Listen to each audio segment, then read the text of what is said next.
El trabajador de mantenimiento notó al principio un leve olor dulce como de mangos pasados de maduro, mezclado con metal que salía de la rejilla del aire acondicionado de la oficina presidencial. Era las 5:43 de la mañana, del 9 de octubre de 2024, y Jack Cager llevaba 11 años limpiando el Palacio de Estado. Conocía cada sonido, cada olor, cada sombra en estos pasillos, y ese olor no pertenecía allí. Lo que hizo a continuación salvó la vida del presidente Ibrahim Traoré y desveló un complot de asesinato tan sofisticado que los investigadores lo llamarían más tarde la muerte invisible, porque durante 23 días, alguien había estado lentamente, meticulosamente, bombeando veneno en la oficina del presidente a través del sistema de aire acondicionado. La dosis fue calculada para matar no en horas ni días, sino exactamente en 30 días, haciendo que pareciera una enfermedad natural. Traoré ya llevaba 3 semanas respirándolo. Le quedaban 7 días de vida, y ni siquiera sabía que se estaba muriendo. Jacques no debía estar allí esa mañana. Usualmente limpiaba el ala ejecutiva los martes y jueves, pero su compañero, Samuel, se había ausentado por enfermedad y él necesitaba las horas extra para pagar las cuotas escolares de su hija. Mientras empujaba su carrito por el pasillo de mármol, las ruedas chirriaban ligeramente en el silencio antes del amanecer. No pensaba en nada más que en terminar rápido y llegar a casa antes del tráfico de la mañana. Pero cuando abrió la puerta de la oficina presidencial y ese extraño olor lo golpeó, todos sus instintos de su vida anterior entraron en acción, porque antes de ser conserje, Jack había sido ingeniero químico formado en París, hasta que una disputa política le costó su carrera y lo redujo a empujar un carrito para sobrevivir. Conocía ese olor, no exactamente, pero lo suficientemente cerca. Durante su formación había trabajado con organofosforados, la familia de químicos que incluye todo, desde pesticidas hasta agentes nerviosos. Ese olor tenía la misma firma, subyacente, dulce pero extraño, natural, pero sintético. En su primer pensamiento fue que tal vez algo se había muerto en el sistema de ventilación en una rata o un pájaro. Pero a medida que se acercaba al escritorio del presidente, directamente debajo de la rejilla principal de aire, el olor se volvía más fuerte y distintivo. Esto no era descomposición. Esto era química. Jack enfrentó un dilema. Si informaba esto y estaba equivocado, perdería su trabajo. Posiblemente enfrentaría acusaciones de intentar crear pánico. Un conserje diciendo que el presidente estaba siendo envenenado, se reirían de él, o lo que es peor, lo sospecharían. Pero sí tenía razón, y no decía nada, pensó en el presidente Traoré, el único líder en su vida que se había enfrentado a la explotación extranjera, que había dado a personas como Jack la esperanza de que Burkina Faso podía ser algo más que una fuente de mano de obra barata y materias primas. La decisión fue tomada. En lugar de reportarlo a través de los canales normales, Jack hizo algo que más tarde sería reconocido por salvar la vida del presidente. Fue directamente a su sobrino Antoine Sawado, quien trabajaba en la unidad médica del palacio. Antoine era joven, apenas 28 años, pero tenía algo valioso, ¿no? Un título en toxicología de la Universidad de Odu y, lo más importante, el equipo más reciente para la detección de químicos que había sido comprado solo unos meses antes como parte de los protocolos de seguridad actualizados. Tío,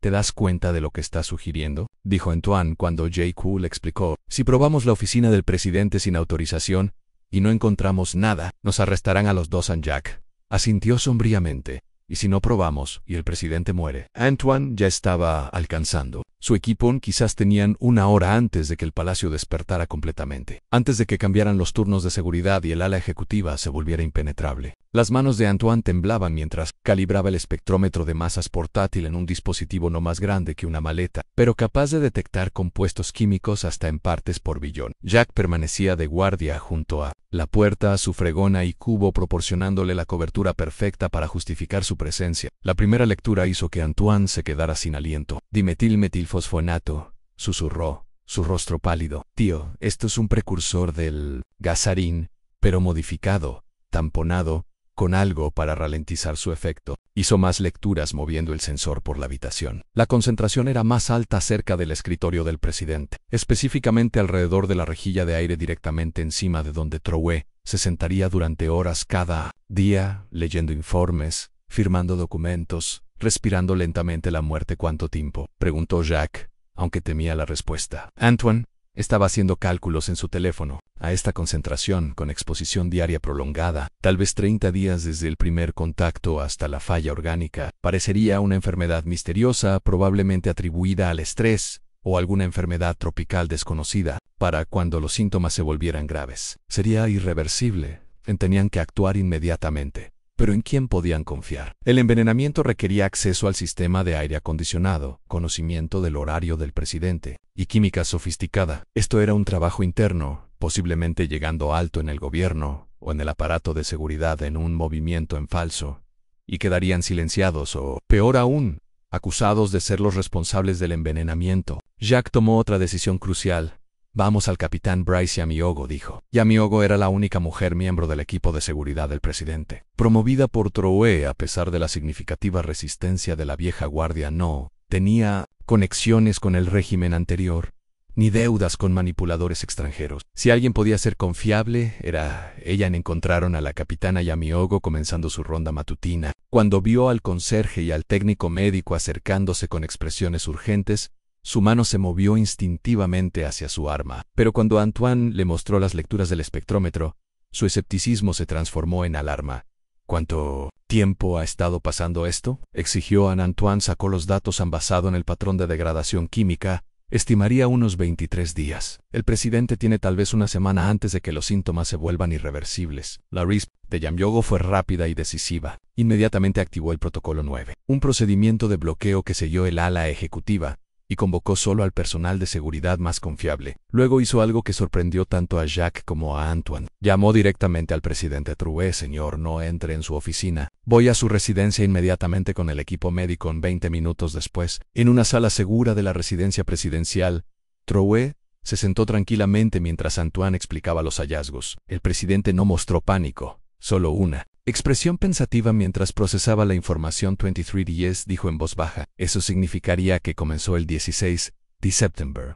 Sacó su teléfono y revisó su calendario. El día después de anunciar la reforma monetaria. El día después de expulsar a los asesores financieros franceses, el doctor Fod D.V.S. de Sawage, Marie Ouedraogo, el médico personal del presidente que había sido convocado. Estaba haciendo análisis de sangre con equipo portátil, señor presidente. Su sangre muestra una inhibición elevada de la acetilcolinesterasa. Es consistente con exposición a organofosforados. Necesitamos iniciar el tratamiento de inmediato. Pero Troué levantó la mano. Primero, descubrimos quién hizo esto, doctor. ¿Cuánto tiempo antes de que deba comenzar el tratamiento? Menos 48 horas como máximo, señor. Más allá de eso, el daño a su sistema nervioso podría ser permanente. Troué asintió y se volvió hacia Yamiogo. Capitana, tenemos 48 horas para encontrar a nuestro asesino, pero lo haremos en silencio. Si saben que hemos descubierto el veneno, podrían activar un plan de respaldo o destruir pruebas a la investigación que siguió. Fue una lección magistral de contrainteligencia, en lugar de un barrido masivo de seguridad, que alertaría a los conspiradores. El equipo de Yamiogo trabajó en las sombras. Comenzaron con el propio sistema de aire acondicionado. El H5AC del palacio era una red compleja de conductos, filtros y sistemas de circulación mantenidos por un contratista llamado Climate Solutions International. La compañía había estado dando servicio al palacio durante 5 años sin incidentes. Pero cuando los investigadores revisaron los registros de mantenimiento, encontraron algo curioso. El 15 de septiembre, un día antes de que comenzara el envenenamiento, había habido una reparación de emergencia al sistema que servía al ala ejecutiva. La orden de trabajo había sido firmada por el subdirector de operaciones del palacio, Robert Caffondo, pero cuando fue interrogado, Caffondo afirmó no tener conocimiento de él. Su firma había sido falsificada expertamente, pero falsificada de todos modos. Las imágenes de seguridad de ese día se habían corrompido misteriosamente, mostrando solo estática durante un periodo de 3 horas cuando supuestamente ocurrió. LA Reparation. La investigación llevó a un técnico llamado Paul Bongu, quien había trabajado en Climate Solutions solo 6 meses. Cuando fueron a arrestarlo, encontraron su apartamento vacío, desordenado, pero no lo suficiente. En el baño, detrás de una losa suelta, los investigadores encontraron una sola ampolla del compuesto químico modificado. Era una prueba. Pero Bongu mismo había desaparecido. Troué, a pesar del veneno aún en su sistema, insistió en ser parte de la estrategia de interrogatorio. Él no se ha desaparecido, dijo el presidente. Está siendo escondido. Alguien con recursos lo está protegiendo. El presidente ya estaba recibiendo tratamiento, terapia intravenosa de quelación para unir y eliminar las toxinas, pero se negó a descansar. La capitana Yamiogo amplió la investigación. Revisó cada transacción financiera de Climate Solutions en los últimos 6 meses. Lo que encontraron fue una red de conexiones que llevó a lugares sorprendentes. Climate Solutions había recibido un pago de 2 millones de euros de una empresa fantasma en Chipre, solo 2 semanas antes de que Banggood fuera contratado. La empresa fantasma, cuando fue desenredada a través de 3 capas de propiedad, trazó su origen hasta una fuente familiar Constellation Mining Corp., la misma empresa francesa, cuyo contrato había sido cancelado en televisión en vivo meses antes. Pero el descubrimiento más impactante vino de una fuente inesperada. El sistema de seguridad interno del palacio tenía una copia de seguridad redundante que pocos conocían. Instalado años antes por contratistas chinos como parte de un acuerdo de cooperación, este sistema había capturado lo que las cámaras principales habían perdido. A las 2, las 4 y 17 de la mañana del 15 de septiembre, mostró a 3 figuras entrando en la sala de maquinaria donde se encontraban los sistemas de aire acondicionado. 2 eran identificables. Vestían overoles de mantenimiento y máscaras. Pero el tercero, que parecía ser el supervisor, cometió un error fatal. Por un momento bajó su máscara para fumar un cigarro. El rostro era claro en la grabación, en alta definición de la cámara china. Michel Sanjugo, el viceministro del Interior, un hombre que había servido en el gobierno durante 15 años, que había participado en reuniones de gabinete con Drouet, que había prometido lealtad a la Revolution. También era, como descubrirían los investigadores más tarde, el propietario de varias propiedades en París, compradas a través del apellido de soltera de su esposa, pagadas con fondos que superaban con creces su salario gubernamental. En el arresto tuvo que ser cuidadosamente planeado. Sandogo tenía su propio equipo de seguridad, su propia red de leales en el Ministerio del Interior. Si se alertaba, podría huir, o peor aún, activar células durmientes para un ataque más amplio. Drouet, aún débil por el veneno, pero decidido a seguir adelante, ideó una trampa. El 1 de octubre, 43 horas después del descubrimiento del veneno, Drouet convocó una reunión de gabinete de emergencia. Apareció saludable, sin mostrar signos del tratamiento que estaba recibiendo. El tema que anunció fue un nuevo protocolo de seguridad para todos los edificios gubernamentales. Sandogo asistió, sentado a 3 asientos del presidente, participando en discusiones sobre cómo proteger al mismo hombre al que había intentado matar. Cuando la reunión concluyó, Drouet hizo un anuncio, me han informado, sobre una brecha de seguridad en nuestros sistemas de aire acondicionado. Alguien intentó introducir un agente químico. Afortunadamente, nuestros nuevos sistemas de detección lo captaron antes de que ocurriera cualquier exposición.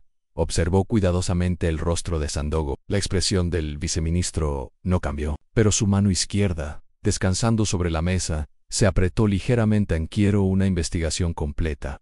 Continuó Drouet. Viceministro Sandogo, dado que esto involucra la seguridad del edificio, lo pongo a cargo. Fue un movimiento brillante. Ahora Sandogo tenía que fingir investigar su propio crimen. Pero lo más importante es que le dio al equipo de la capitana Yamogo la capacidad de monitorear cada uno de sus movimientos, cada llamada, cada reunión, bajo el disfraz de apoyar su investigación. En pocas horas, Sandogo cometió su error. Llamó a un número en Abuya desde lo que pensaba que era una línea segura. La conversación fue en código, pero el significado era claro. La operación había fallado. Era necesario proceder con la extracción. El arresto ocurrió esa misma noche. Sandogo fue sacado de su casa a las 3 de la mañana, no por la policía regular, sino por una unidad militar especial leal únicamente a Drouet. En su casa encontraron más pruebas en comunicaciones cifradas con oficiales de inteligencia franceses, extractos bancarios que mostraban depósitos regulares de Constellation Mining, y lo más comprometedor, una línea de tiempo detallada del plan de envenenamiento, que incluía una nota escalofriante. El sujeto debe mostrar los primeros síntomas en el día 25. Falla orgánica total en el día 30. La muerte parecerá natural, probablemente atribuida a una enfermedad tropical desconocida. En bajo interrogatorio, Sandogo se rompió en pocas horas. El complot, reveló, iba más profundo de lo que cualquiera imaginaba. Era parte de una red llamada La Restauración, compuesta por funcionarios del antiguo régimen, que querían devolver a Burkina Faso a su estatus anterior, como un estado cliente sumiso de Francia. El envenenamiento de Drouet fue solo el primer paso. Una vez que estuviera muerto, planeaban culpar su muerte a elementos extremistas, declarar la ley marcial e invitar a las fuerzas francesas a regresar, para restaurar el orden a la red. Incluía a 3 ministros más, 7 oficiales militares y docenas de funcionarios civiles. Pero la revelación más aterradora fue que había redes similares en Malí, Níger y Guinea, todas coordinadas por lo que Sandogo llamó el Grupo de Trabajo de París, una organización no oficial de inteligencia francesa, intereses militares y empresariales dedicados a mantener la influencia francesa en África. La respuesta de Drouet fue medida, pero devastadora.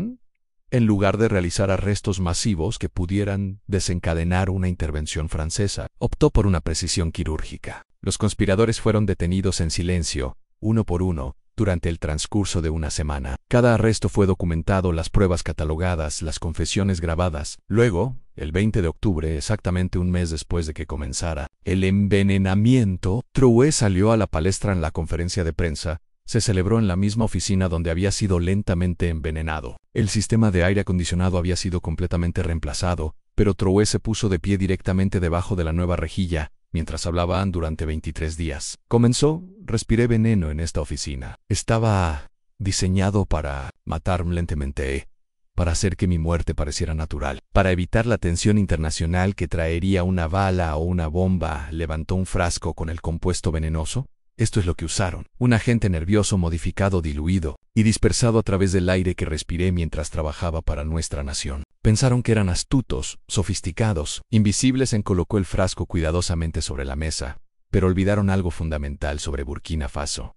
No estamos solos. Nos tenemos los unos a los otros. Un conserje notó un olor extraño. Un joven técnico médico identificó el veneno. Un oficial de seguridad actuó sin miedo. Los ciudadanos comunes de Burkina salvaron a su presidente no por quién soy, sino por lo que estamos construyendo juntos. La reacción internacional fue inmediata y dramática. El uso de un arma química, incluso una modificada contra un jefe de Estado, cruzó todas las líneas rojas. La Unión Africana exigió una investigación completa. El Consejo de Seguridad de las Naciones Unidas celebró una sesión de emergencia. Incluso los tradicionales aliados de Francia se distanciaron de lo que claramente había sido un intento de asesinato. Utilizando armas prohibidas por el derecho internacional, el gobierno francés negó toda implicación, alegando que Sandogo y su red eran elementos deshonestos, actuando sin autorización. Pero las pruebas fueron abrumadoras. Los rastros financieros, los registros de comunicación y la sofisticación del veneno en sí, que los investigadores determinaron que solo podría haberse producido en un laboratorio de grado militar, apuntaban claramente a la implicación estatal. A las repercusiones lo cambiaron todo. A través de África, los gobiernos comenzaron a revisar sus protocolos de seguridad, revisando sus propios sistemas de aire acondicionado, haciendo pruebas de venenos. El protocolo Trouet se convirtió en estándar, con barridos regulares de detección de químicos en todos los edificios gubernamentales.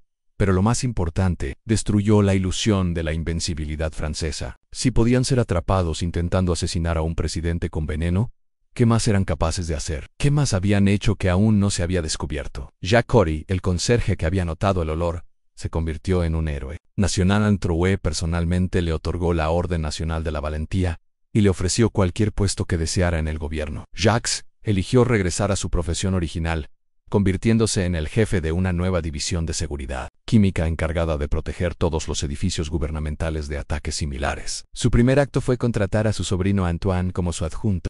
La capitana Patrice Llameo fue promovida a general, la más joven en la historia de Burkina Faso, y puesta a cargo de una nueva red panafricana de intercambio de inteligencia, diseñada para prevenir y detectar intentos de asesinato. En su primer informe, clasificado pero filtrado a periodistas simpatizantes, identificó 17 intentos más sobre líderes africanos en la última década. La mayoría nunca se publicaron. Algunos fueron exitosos pero atribuidos a causas naturales. En cuanto al veneno en sí, el análisis reveló que era una obra maestra de la química maligna. El compuesto estaba diseñado para descomponerse en componentes inofensivos después de 30 días, sin dejar rastro en una autopsia. Si Jacques no hubiera notado ese dulce olor metálico, si Antoine no hubiera tenido el equipo adecuado, si la capitana Llameo no hubiera actuado de inmediato, Trouet habría muerto y nadie habría sabido que fue un asesinato en Paul Bangou, el técnico que había instalado el dispensador de veneno. Fue encontrado 3 meses después en una tumba poco profunda fuera de Abuyán.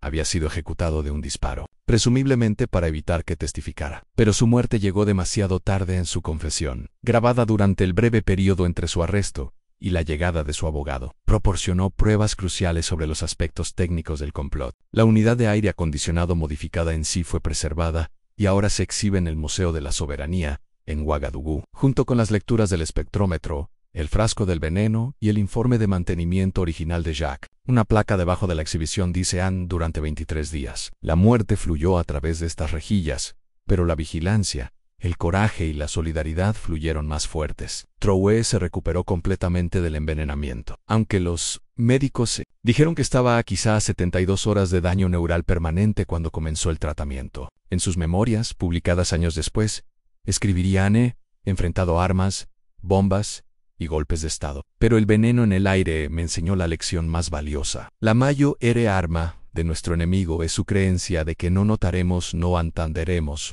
No action. Jack Compare les demostró que estaban equivocados. Un conserje con un título en química salvó a un presidente y expuso la desesperación de un imperio en la empresa francesa. Constellation Mining enfrentó sanciones internacionales.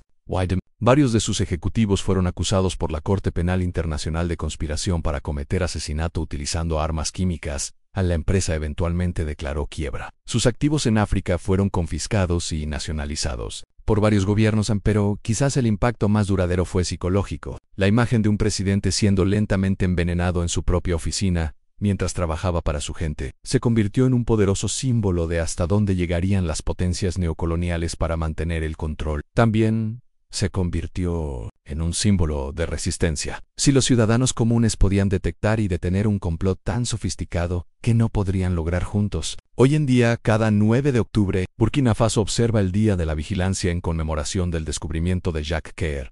Los niños en las escuelas aprenden sobre seguridad química, se alienta a los trabajadores a reportar cualquier cosa sospechosa, y se refuerza el mensaje. La seguridad de la nación no depende de sistemas sofisticados ni de protección extranjera, sino de los ciudadanos vigilando unos por otros.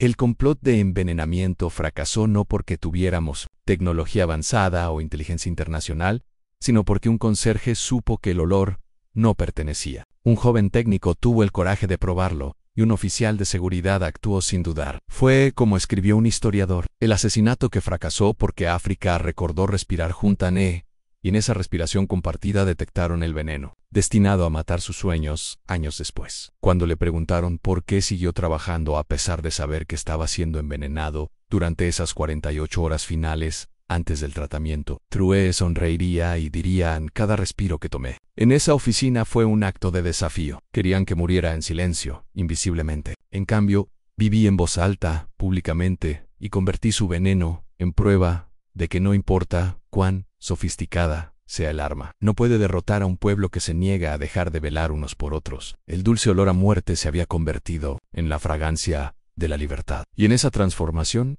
África encontró una verdad que ningún veneno podría matar. A veces, el conserje salva al presidente, y a veces, así es como sobrevive la revolución.